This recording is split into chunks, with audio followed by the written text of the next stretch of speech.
lift you too.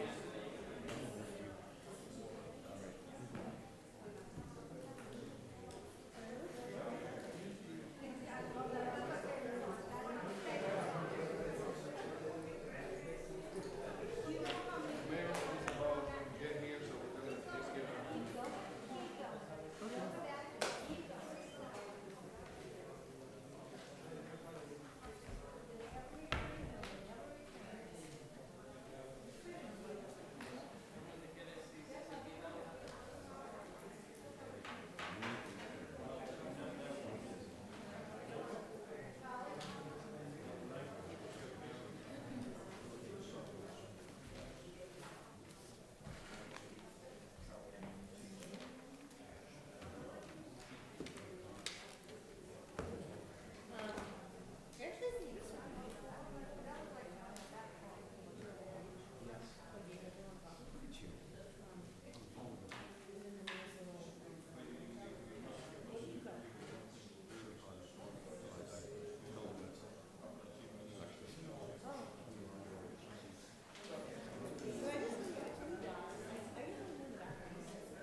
Good evening and welcome to the special meeting for the Lawrence City Council. Today's date is Monday, June 16, 2025. Pursuant to Chapter 20 of the Act of 2022, this meeting will be hybrid, allowing participation both in person in the City Council chambers and remotely. The Zoom link was provided to anybody that requested through the City Clerk's office. This meeting have two different sections. Today, June 16, 2025, and if needed, also on June 18, 2025. This meeting will be transmitted live through the Lawrence City Council Facebook page, as well as the Lawrence City Council YouTube page. Roll call, Madam Clerk. Councilor Levy. Present. Councilor LaPlante. Present. Councilor Luzon. Present. Councilor Del Rosario. Present. Councilor Santiago. Present. Councilor Marmol. Present. Councilor Reyes. Present. Council Vice President Infante. Present. Council President Rodriguez. Present. Please join me for a moment of silence.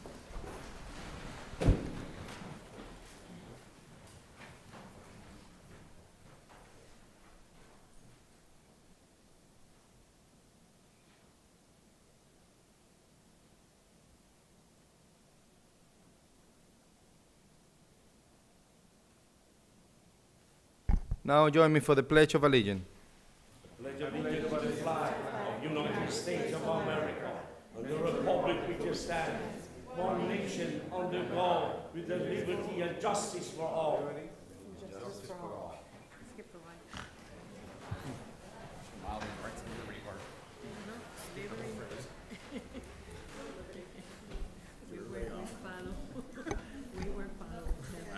We are going to proceed with public participation. It is important to recognize that today we have a public hearing for the budget of fiscal year 2026. If anybody would like to speak on that matters, you can have that opportunity at the public hearing. Public participation, the first person we have is H. Malley. Name and address for the record, please. Humayun Ali, 53 Chester Street. Good evening, honorable members. We have an important emergency in our city. Lawrence Public School cafeteria workers demand the best compensation. We, the Laurentian, are proud. Lawrence Police Department, with the impeccable leadership by Honorable Maurice Aguilar, are doing excellent job to protect our citizens. Lawrence Police, one of the best police departments in the nation. Lawrence Police Union, thank you for making Lawrence a safe city. We as a citizen of more than 40 years have the best DPW department. Because of the DPW leadership and hard work, Lawrence is a beautiful city. Thank you for an excellent job. Lawrence Inspection Department employees, thank you for excellent job. We support your union. We must hire more inspectors. Lawrence Public School, with the impeccable leadership by Honorable Superintendent Ralph Guerrero, moving forward. We are proud to support Lawrence Teachers Union. Lord, thank you for excellent job. We demand the best compensation and pay for our cafeteria worker. Lawrence always strong, Lawrence always unite. We the Laurentian proud to support our veterans. Thank you for your service. Thank you for your sacrifices. We must hire two vacant positions in the veteran department. We must create the best elder commission for our city. We demand equal pay for all city employees. We cannot hire new employees to pay more than the old employees. Lawrence, one city under God. We pray for the safety of all police officers and the first responder. Lawrence police officers, thank you for excellent job. We stand united to support Lawrence Police Union. This union of pride and honor has done excellent job under the new leadership. Thank you. This name will be submitted for the record.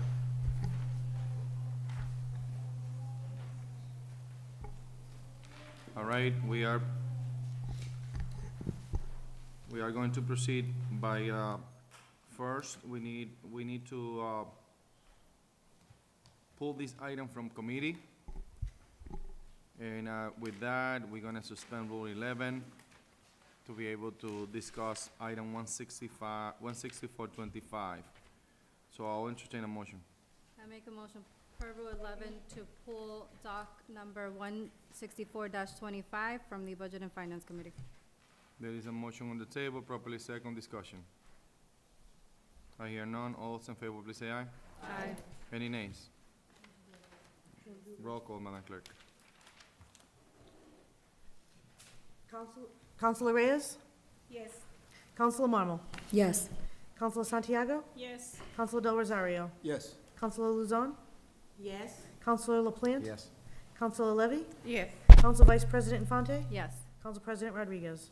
I vote yes. Now we have item 16425. Madam Clerk, please read the notice for the public hearing.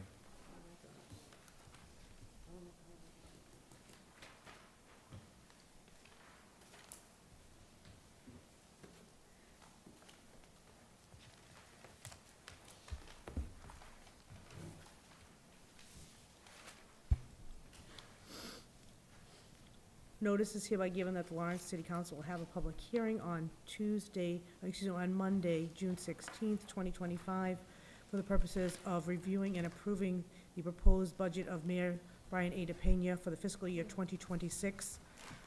It's an order concerning the appropriation for the fiscal year beginning July 1, 2025. The order reads that the following sums designated as personal services, purchase of services, professional services, supplies, other charges and expenses, capital outlay, intergovernmental, and debt services are hereby appropriated separately for each department in the general fund, and that $5 million of debt reserve be appropriated to support the general fund operating budget. The general fund accounts as follows were City Council, $502,800. Mayor's Office, $1,194,370. Administration and Finance, $4,503,488. City Attorney's Office, $805,800. City Clerk, Elections and Annual Listing is $1,051,905. Office of Planning and Development, $1,745,216. Police Department, $18,520,380. Fire Department, $15,602,200. Inspectional Services, $2,234,679. Emergency Management, $105,000. Lawrence Public Schools, $305,026,144. Educational Assessment, $47,026,157. Greater Lawrence Technical School, $3,822,420. Department of Public Works, $15,295,485. Cemetery, $579,743. Health and Human Services, $1,426,441. Library, $1,704,932. Debt Services, $13,931,083. Intergovernmental Assessment, $1,940,406. Employee Benefits, $29,623,473. Risk Management, $644,000. Other financial sources, uses, $2,325,743. Total general fund budget, $469,611,865. Less amounts not required to be appropriated. State and county assessments is a deduction of $48,810,839. Total amount appropriated for the general fund would be $420,801,026. There's more.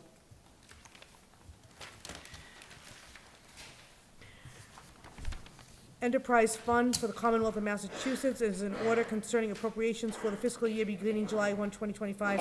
Order that the following sums designated as personal services, purchase of services, professional services, supplies and other charges and expenses, capital outlay, intergovernmental and debt services are hereby appropriated separately in the Parking Enterprise Fund of the City of Lawrence, Parking Garage and Lot Enterprise Fund, $1,102,500. Ordered that the following sums designated as personal services, purchase of services, professional services, supplies and other charges and expenses, capital outlay, intergovernmental and debt services are hereby appropriated separately as the Airport Enterprise Fund of the City of Lawrence, Airport Enterprise Fund, $783,000. Ordered that the following sum designated as personal services, purchase of services, professional services, supplies, other charges and expenses, capital outlay, intergovernmental and debt services are hereby appropriated separately in the Sewer and Water Enterprise Fund of the City of Lawrence. Water and Sewer Enterprise Fund is $21,892,691. Total enterprise funds is $23,778,191. Persons wishing to be heard shall be afforded the opportunity. Public hearing is now open. Anybody from the public that wishes to speak?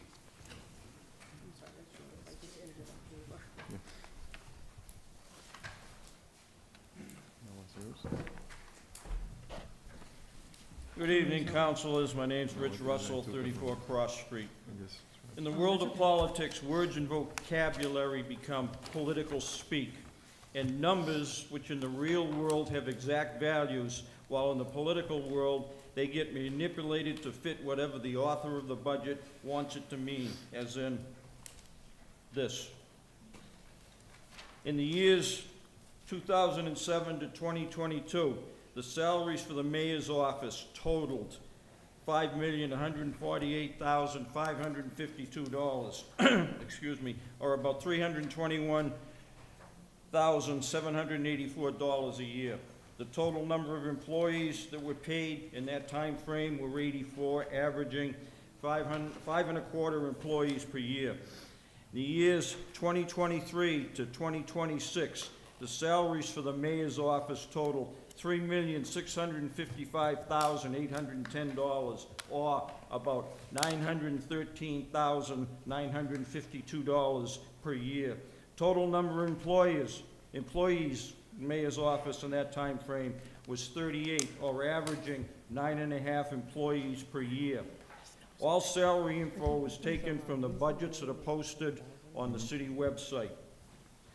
As a surveyor working with numbers for almost 60 years, I was taught to go with printed numbers. If the numbers were wrong in the budget, then it falls into the category of a Scrivener's error. As for the total scope of the budgets, for a variety of reasons, I could only go back to 2015 budget. My eyes were getting tired. I was falling asleep. From 2015, 2021, the city budget increased by about $40 million. The 2022 budget, authored by Mayor Vasquez, increased by $34.5 million. The budgets by the present mayor's team of budget writers increased by $123 million. A quick perusal of the budget produces some interesting facts about salaries for various positions. To take a quote from the Godfather movie, nothing personal, strictly business. Well, Counselor, it is personal when money is coming out of my pockets and the pockets of hardworking and retired people. Case in point, some of you have heard this rant already. City Council, you're getting a little over $21,000 for temporary salaries. Where's the temporary, oh, it starts July 1st, temporary employees. Let's see, what else have we got here? Assistant purchasing office has deleted an assistant clerk and created an assistant purchasing agent with a $28,517 raise. Office of Community Development. This is a new position. Finance and Administration, $110,000. Finance officer, $110,000. A data specialist, this is a bargain, $49,000. A health task force leader, $87,000. Okay, Office of Planning and Development. This is the one that kind of really gets me. The director is getting a $55,000 raise. Huh? That's 37 cents a minute, or 37 cents a minute for every minute of every, in the year. Come on, 37 cents a minute for the entire year? Okay. We're also getting a director, a new position, Director of Progress, I guess, $124,800. I can't read my own writing at times. The Deputy Chief, Police Department, they want $175,000. I understand that various police chiefs have been dead set against this position. The Fire Department, an Assistant Chief at $150,000. I understand this is strictly going to be an administrative position. It won't be in a firefighting, a true firefighting capacity. But I asked the acting chief about the position of emergency management for a new position, $105,000. Couldn't those two positions be morphed together, brought together? It's an interesting concept, but again, white hair, brain freeze, maybe. I don't know, frostbite. Let's see, what else have we got? We got the DPW. We have a finance and administration director, $90,000. We have a storekeeper position. General foreman was eliminated, but there was a almost a $34,000 raise in creating a fleet supervisor.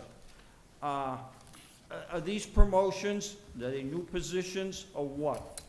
Let's see, what else do we got here? Council on Aging, Assistant Council on Aging Director, new position, $63,000.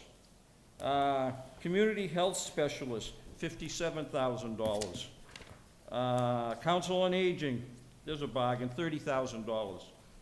The library, how do we ever live without an audio-visual coordinator? $43,000. These positions that I just touched on, 20 positions in all, if my counting is right, account for $1.48 million.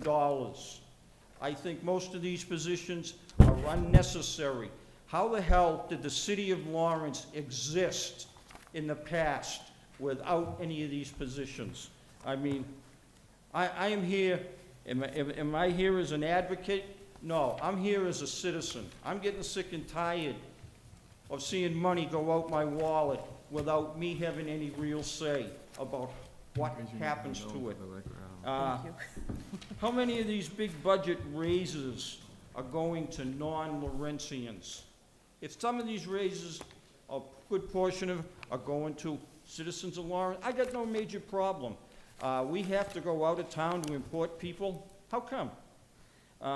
In closing, how did City Hall ever conduct business in the past without these positions? I thank you for the time, and I hope you do the right thing and evaluate every item as it needs to be. Thank you. All right, anybody else from the public that wishes to speak? Humayun Ali, 53 Chester Street. Name and address for the record. Good evening, honorable members. As a citizen of the 40 years, I will review many budgets in this city. As a city of the immigrant has been grown, if the budget has to be reflection of the vision of the future, prosperity for the Lawrence, as one city united and strong, this budget have to go behind the numbers. One of the most important things as a citizen of the 40 years is bothersome to me. Many of my friends and associates working very hard for our city for many years. They're making less money than new hire. This is not acceptable for the city has been birthplace of the revolution of the birthplace of the bread and roses. The city is a champion of the support of union right. We cannot allow this happen. Many of our friends working for the city for many years, making less money than new hire. These practices is not acceptable. This is contrary to the vision of the Lawrence, one city under God, united and strong. We have to support our senior people, the senior employee of our city. That is a fundamental right of our citizen, fundamental value and cultural value of our city. Also, in this budget, we see police department, one of the best police department in the nation, with a budget of only $17 million. This police department, one of the best police department, this union of respect and safety, create the best safety for our citizens. The city of more than 90,000 population, we need to hire more police officers. These police officers, the best police officers in the nation, they support our safety, our city. Even though the other city, neighboring city, when they need brave Lawrence police officers go to the help, we need more support, more budget for our police department. Fire after fire, our fire department has done excellent job with a few firefighters, a few units, and the automobiles for the fire distinguishing. They did so brave, so good job. The behind the numbers, we have to thank our firefighters. We have to thank this department. Our DPW is one of the best DPW I ever seen last 40 years. With a little budget, these people at any weather, cold, winter, hot, summer, they're working so hard. Lawrence is a beautiful city because of our DPW employees. Our Veterans Department, the symbol of the bravery and sacrifice, with a limited budget. We have to hire 2 vacant positions for our Veteran Department. Inspection Department, very few inspectors for the city of the 90,000 people. We need to hire more inspectors. Lawrence Public School, with a budget of more than $300 million. We have to take care of our cafeteria workers. We cannot let our cafeteria workers starve to death, because the nutrition of our children are the most important thing for educational process. We cannot ignore the need of the cafeteria workers. Lawrence teachers, we are united to support your union. Thank you for gift of best education for our children. In the closing, we have to refer to fundamental value of the Laurentian. We are one city of immigrants. Through that 40 years, I see the aspiration. I see a hope. I see a vision for improvement of the Lawrence. But we must stick to the fundamental. Fundamental is the right of the seniority. Fundamental is the right of the union. Please pay equal pay for all the senior employees in our city. Thank you. Thank you. Anybody else from the public that wishes to speak? Name and address for the record, please. Good evening, Councilor Myra Ortiz, 45 Norris Street, present school committee member. I'm so thankful that we're having this time together. I wanted to give everybody on the budget committee their flowers. You've spent many, many hours poring over this. I fell asleep to you many a night with you in my earbuds. And I'm thankful for the work that's been done. Seeing as I don't really have a vote in this space and I can only put it in on Facebook, I figured I would share with the public and with my fellow colleagues in this space how I feel about the school budget and the other things that have been brought up. The first thing that I want to bring up is the Veterans Memorial Stadium. It is in much need of repair and care. That is a star for our community, and I was just there again, not just sharing space with you at our Lawrence High School's graduation, but in the stadium itself, where we have our POW chair, it is atrocious. It's absolutely atrocious, and it's unsafe. It's unsafe to walk. The walkway comes up. Little children were getting their fingers stuck this past Sunday, and so I don't know where in this budget, if it is reflected, but I would like for you to take the time to see if it is, and if it's not, let's make a work to find some funding for our Veterans Memorial Stadium. Our $305 million budget for the school should reflect a fair income for our cafeteria workers, our paraprofessionals, and our teachers, who are now all in negotiations, and they're not going anywhere.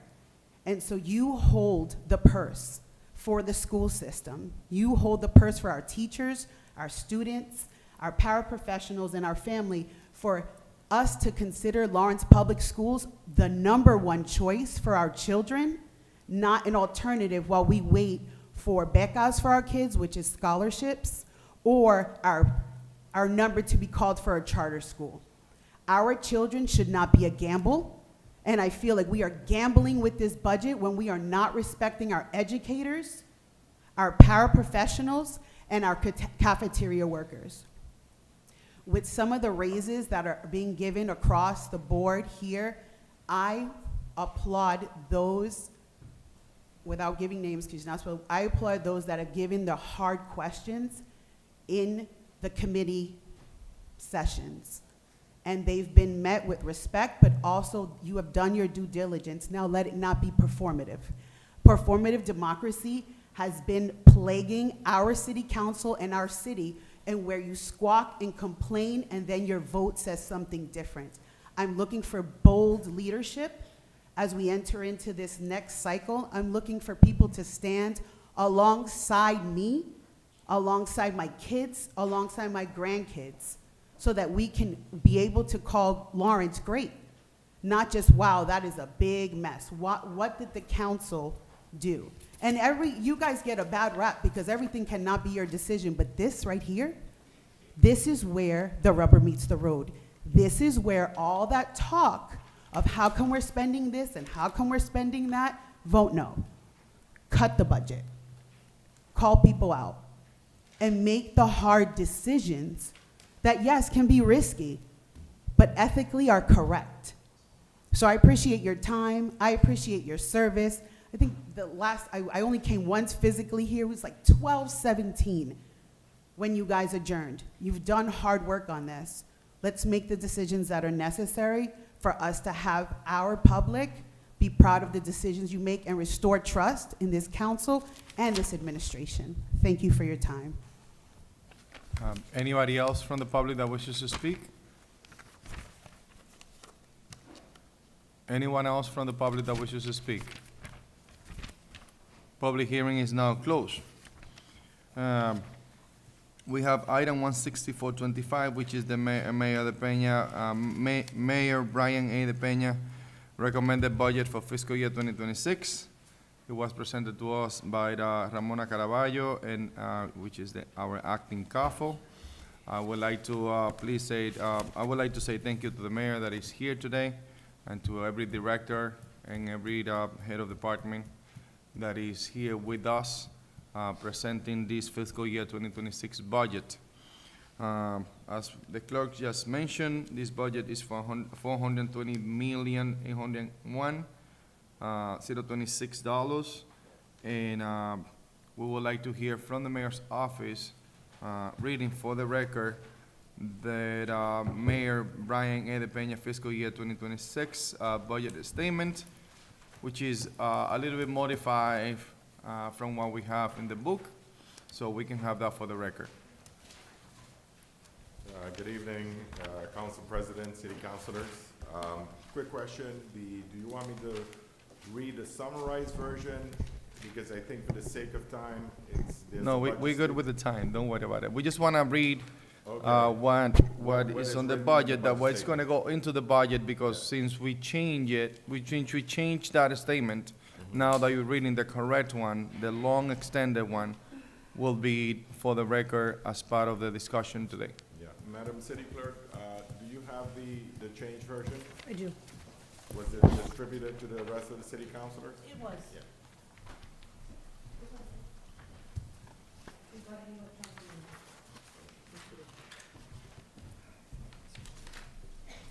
Before you started, I would like to ask the mayor to see if we have few words for that, for the city council, on this budget. Yes, I agree.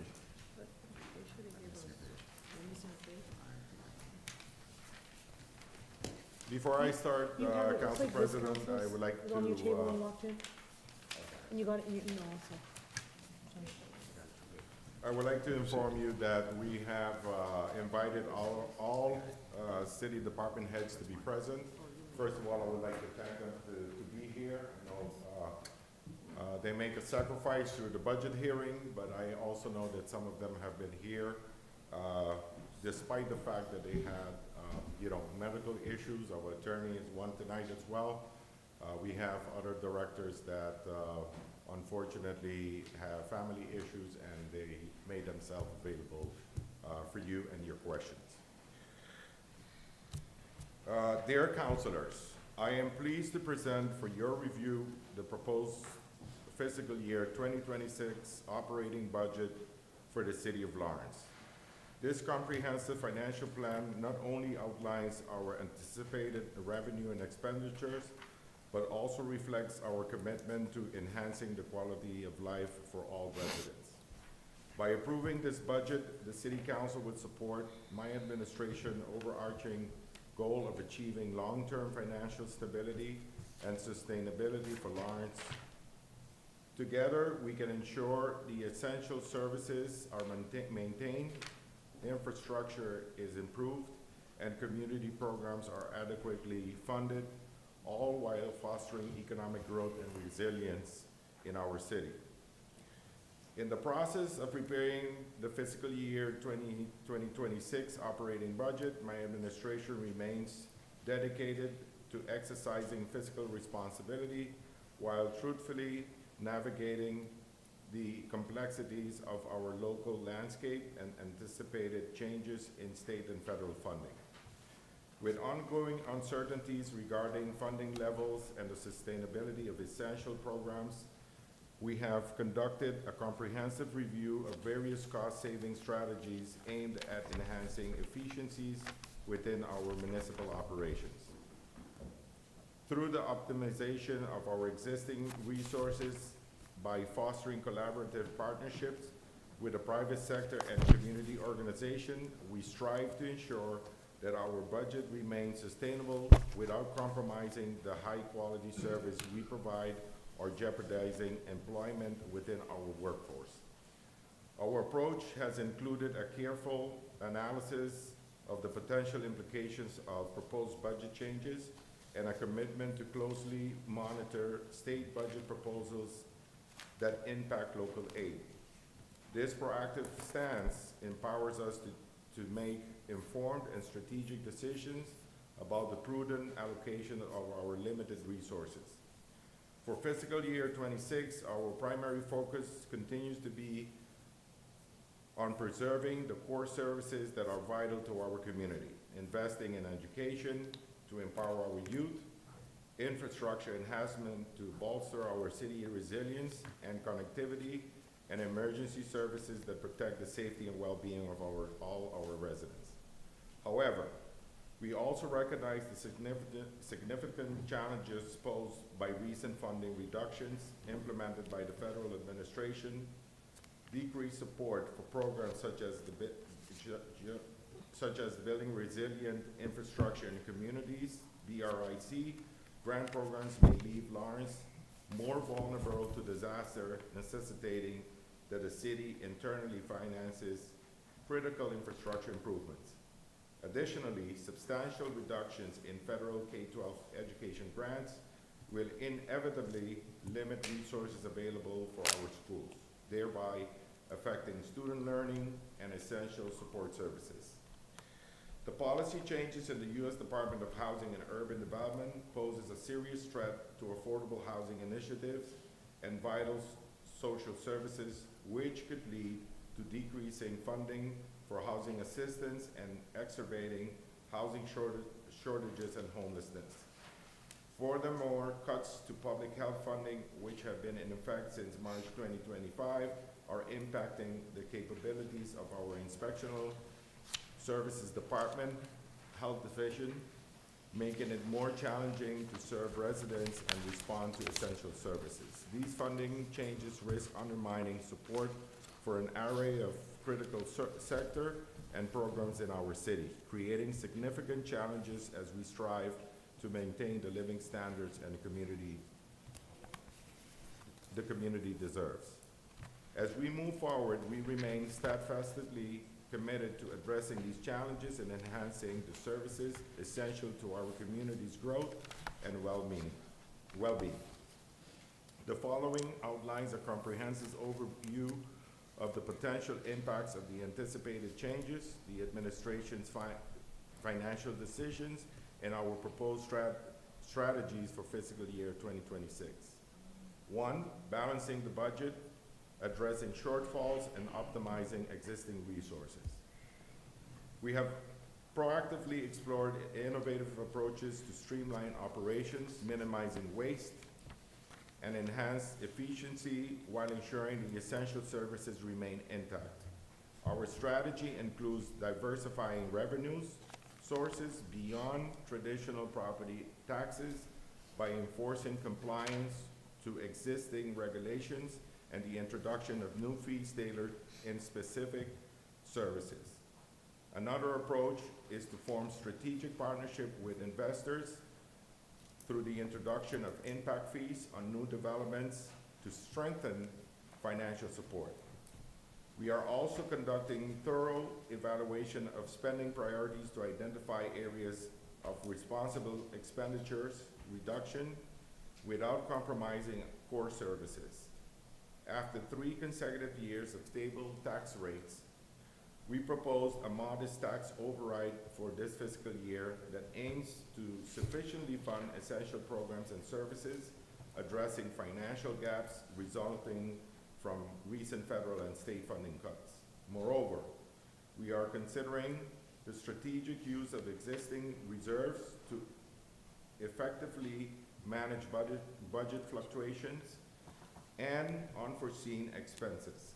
To promote collaboration across departments, we intend to identify efficiencies and savings opportunities, thereby minimizing duplication of services within our local government. 2, monitoring state funding and aid. We are committed to diligently monitoring state budget proposals for local aid, which encompasses unrestricted general government funding and education resources. Our team is working closely with state representatives to advocate for our communities' unique needs to be reflected in the overall state budget. We continuously assess the implications of proposed changes in state and our city budget, making necessary adjustments based on comprehensive financial projections and trends.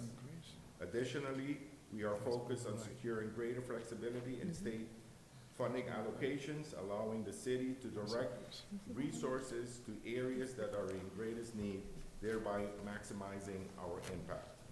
3, prioritizing essential services. The administration is dedicated to ensuring that essential services such as education, public safety, and infrastructure development receive robust funding. A fundamental aspect of our planning involves maintaining capital investment in critical infrastructure, including roads, bridges, school, and public facilities. We will carefully prioritize projects that offer significant long-term benefits for our community. As we work to balance the budget, we are considering how city policies can effectively support local businesses and cultivate a thriving economic environment. We remain committed to investing in community programs, particularly those that address urgent local needs, such as affordable housing initiatives, comprehensive social services, and enhanced recreational opportunities. By fostering on these areas, we strive to strengthen the fabric of our community and ensure a sustainable future for all residents. Number 4, exploring public funding opportunities. We recognize that the importance of exploring diverse public funding opportunities, including conducting thorough research and available federal funding grants and government incentive programs. It is crucial to identify and evaluate potential funding sources that align with our project objectives. Our approach will be to prepare well-crafted applications that clearly project that clearly articulate the significance of the proposed projects and their anticipated impact, thereby positioning the city to maximize our opportunities for support. In closing, I would like to thank you and the people of Lawrence for their endless support, understanding, and unwavering commitment to our city.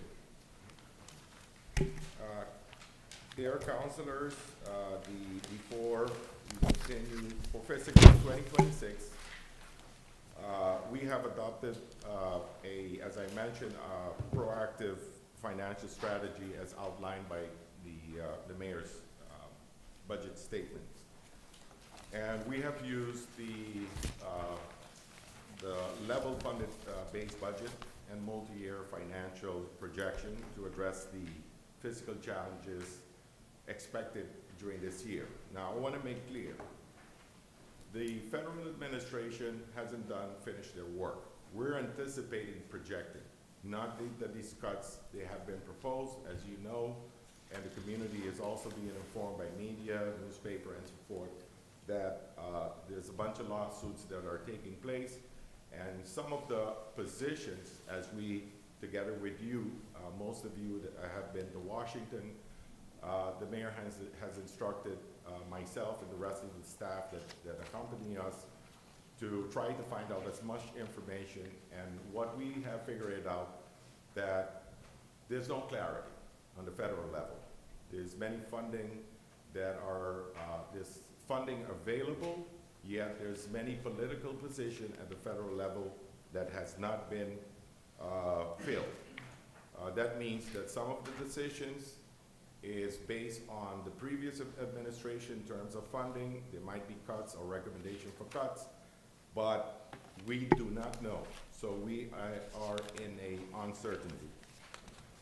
I would like to caution the city council on behalf of the mayor that the level funded strategy that we're using in future years, in the upcoming years, contingent upon what is happening on the federal and state level, may change. So, because of the uncertainty. And once people are telling you, when we're like kids, you know, parents say, hey, there's no ice cream, there's no ice cream. So we have to save every penny in order for us to pay our bills and comply with our financial commitments. In terms of salaries that have been mentioned during the budget hearing, we want to at least remind you that we have not invented these salaries. The salaries have been recommended, and I want to remind you as well that we have lost many staff that went to other communities, other cities. We have police officers as well that been to other communities. Most of our professionals that we have left, and they did not leave because the mayor fired them once the administration was sworn in. They left because there was no competition. And that's why, and it was with your approval, or the previous city council approval, that the Collins Center made a thorough review of our compensation plan, and most of, and all, I mean, all of the non-union position that we currently have, the mayor has recommended salary or promotions and salary increases based on the Collins Center report. Prioritizing essential services for this administration is vital in maintaining fiscal health and public trust. Key, and it's not only facing Lawrence, but the rest of the community. Key issues that we're looking at, despite the approval of the budget, is potential decline in property taxes, personnel and pension costs. Would like to remind you as well that for the police department, we've introduced, and the mayor recommended to you, the Quinn bill. That is costing us $2 million additional, $2 million. That's $2 million additional that we did not have to worry about last year, but it's in front of us right now. Underfunded in general, underfunded pension, infrastructure costs, the fact that we have received funding, and unfortunately, due to Columbia Gas, we were able, and I'm saying unfortunately because we lost a soul, we lost one of our residents, and because of the loss and the explosion, we were able to fix a great portion of our infrastructure, but that happened in the south, which some of you are representing. The rest of the poorest part of the community, which is the north, still have decaying infrastructure. And we're gonna continue to work on upgrading those infrastructure. As I mentioned before, depletion of federal relief fund, federal funding uncertainty, increase in demand for services. So when you talk, or you have mentioned during the budget hearing, that there have been increase in certain departments, including the mayor's office. The mayor's office haven't had any increases. And let's make that clear for the public. Most of the departments were level funded, in the exception of some of them that you already know that has been discussed. I'm not gonna take much time for you, but those increases and positions, some of them were already in previous years and were vacated due to overhead, employees that have left the city. And for 2 years, we have not filled those positions. And there is an increase in demand from our community. Our community is not 89,000. Our community is not 90,000. Our community is over 100,000. It is reflected not only in the services that we provide, but also in the emergency services that we experience on a daily basis. So please keep that in mind when you consider the budget. Now, here are the key strategies the administration would use. Mind you, before I forget, the mayor's office as well. The mayor's office have the amount of staff. You know, I remember when I came before the city council to justify the budget in previous years.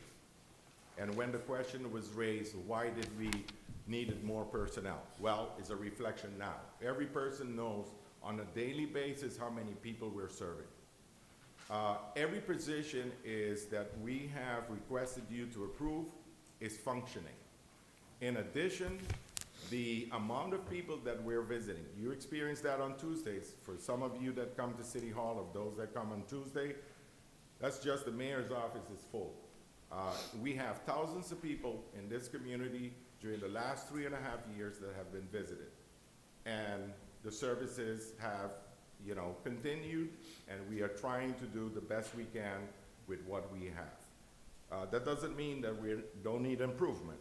Yes, we are conscious that we need improvement, but at least the taxpayer knows where their dollars is going. Key strategies that the mayor, this would be last, that the mayor is going to use is, number one, we're going to continue to attract economic development. That is a priority. Without investment, you don't get return.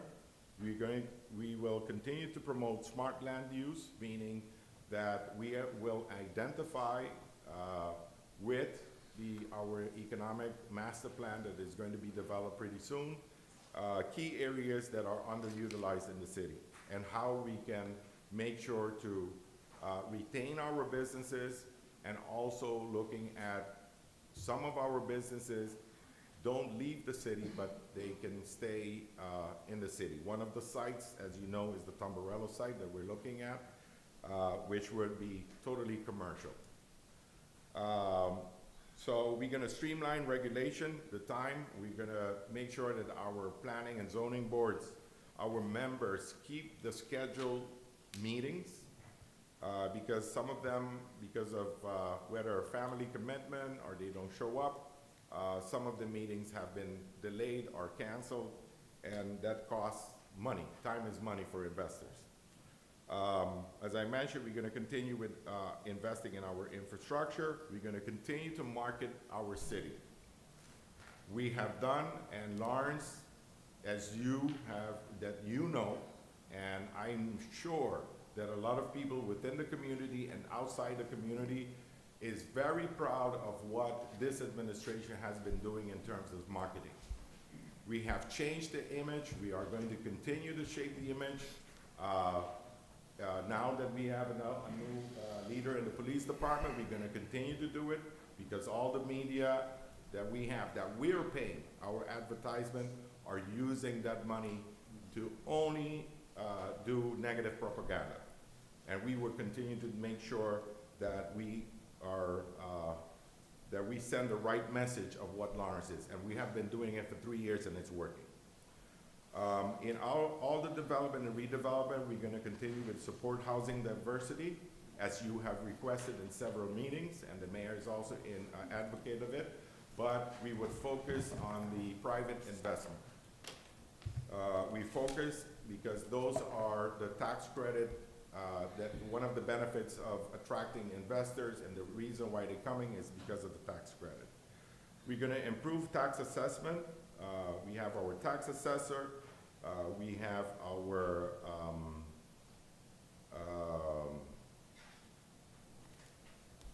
we have our finance department. Let me put it that way, through the tax assessor that is looking and evaluate our properties, because through there we generate the money, the funding, as well as increase our tax base. We will encourage innovation. That's another thing, because we need to know what type of businesses we are attracting. We will continue to collaborate with us in our institutions. In the last 6 months, the mayor has been meeting with most of the banks that are within this community. They are getting, they're participating through the community development tax credit. They're receiving benefits, and we want to see what they do for our community. This is not a handout. This is not a favor that we're doing them or they doing us. They have an obligation to work with our business community and making sure that they will continue to help us boost and bolster economic development. Tax collection. We, as you know, when the administration first came, we had uncollected taxes. I'm very grateful to the Department of Finance, the Finance Department, through the previous CAFO, and this is our current CAFO, that we and our tax collector's office, that we are going after people that owe us money. There are challenges, like the home equity theft loan, but we are working with that. We're coming through you to make sure that these regulations and law are also adopted in our city, because these are mandates that we need to follow. But all of this, despite of a little bit setbacks, we will make sure that we continue to collect our taxes. And finally is the adjustment of fees. We have the police department, building department, the inspectional services, we have the fire department, we have the city clerk's office, where we can generate and collect some of our monies that is owed to us. It is ridiculous that the amount of people that do not pay or they work without a license in our city, and we're going to make sure, and that's something that we can promise you, that our department, through the leadership and people that we're paying, the city is paying, that they are doing their job. That we make sure that at the same time that we come before you and request that these salaries be increased, that we can also generate the necessary revenue to serve our public. Thank you. Thank you. Thank you to the mayor's office for reading the memo that has been modified. And now I would like to call our acting chief administrator and financial officer, Ramona Caraballo, to go over what's stated by law. So, CAFO, we have a standard form CAFO Section 8G certification, which indicates that this budget is actually pursuant to Sections 8G of the Chapter 58 of the Act of 2010. Do you mind going over that document for the record so people understand why this is there and your certification?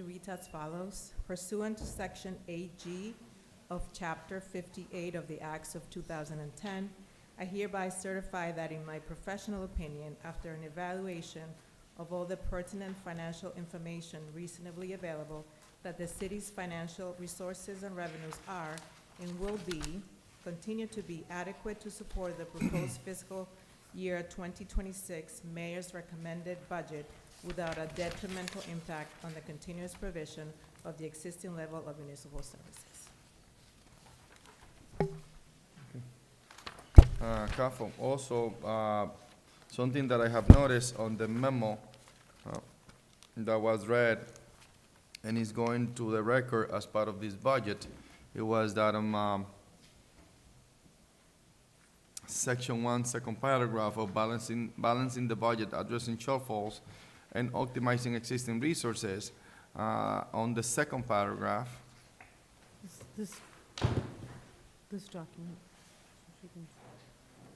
of the actual memo and the mayor's office just read, on the second paragraph, it states that we are proposing a modest tax override for this fiscal year.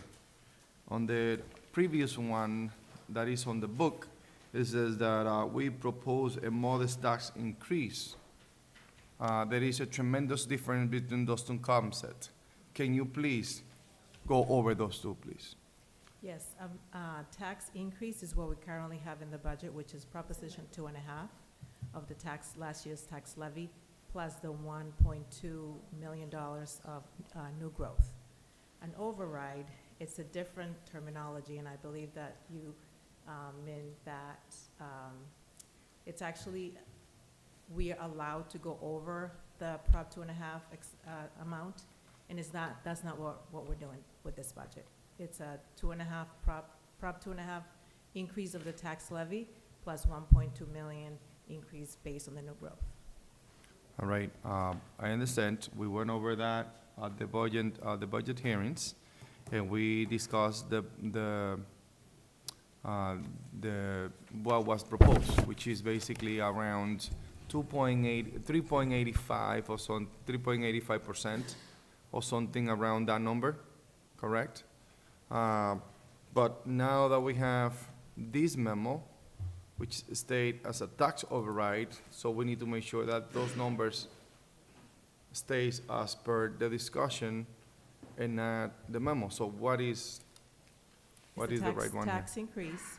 I don't believe the senior advisor meant to say tax override. What he meant to say was a tax increase, which is what's on the original memo. So it's a tax increase of, like I said, 2.5% plus the 1.2 million in new growth. Okay. So that need to be fixed because that's extremely important, the difference between the two. That need to be changed if you guys are not, if the administration, excuse my language, if the administration is not proposing an override.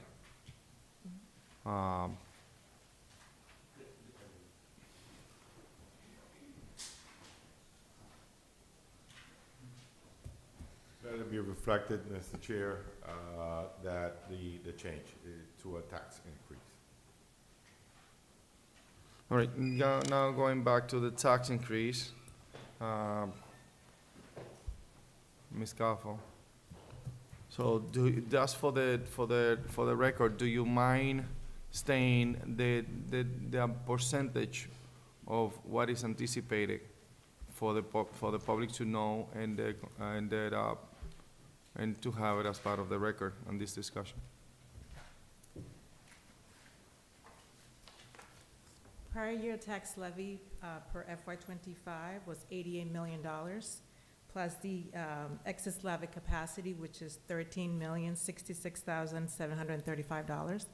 2.5% of that equals $2,536,241, plus new growth of $1,200,000. And then we deduct the allowance for abatement and exemptions, which is $575,000. The total increase from last year's tax recap is $3,161,241.